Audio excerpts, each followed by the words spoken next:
Hello বন্ধুরা, কেমন আছো তোমরা সবাই? আমার নতুন একটি ভিডিওতে তোমাদের স্বাগত জানাই। আমরা পান তো সবাই চিনি, অনেকেই খেতে পছন্দ করি, কিন্তু পান কোথায় হয় সেটা কি জানি? চলো তোমাদের নিয়ে যাই সেই পানের রাজ্যে।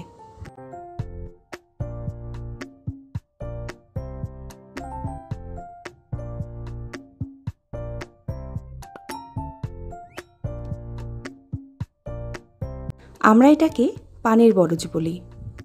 আমি ওই প্রথমবারই গেছিলাম পানের বরজ দেখতে। চারিদিকে সবুজ আর সবুজ। যতটুকু শুনলাম, পানের বরজটা তৈরি করতে হয় একটু উঁচু জায়গাতে এবং সবসময় সেখানে ছায়া রাখতে হয়।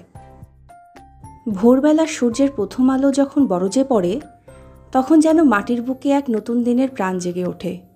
নরম মাটি, ছায়াঘেরা পথ আর মাচা বেয়ে ওঠা লতাগুলো সবই যেন বলে ওঠে, এখানে ভালোবাসা বোনা হয় পাতায় পাতায়। এই পাতা শুধু একটি পণ্য নয়, এই এক সাংস্কৃতিক পরিচয়। বাংলার বিয়ের আসর হোক কিংবা উৎসবের মঞ্চ, পানের পাতায় সাজানো আতিথেয়তা যুগ যুগ ধরে বাঙালির হৃদয়ে গেঁথে আছে।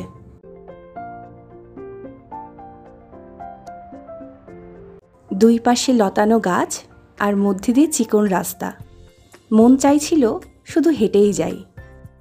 সবাই ভালো থেকো, দেখা হবে পরের একটি ভিডিওতে।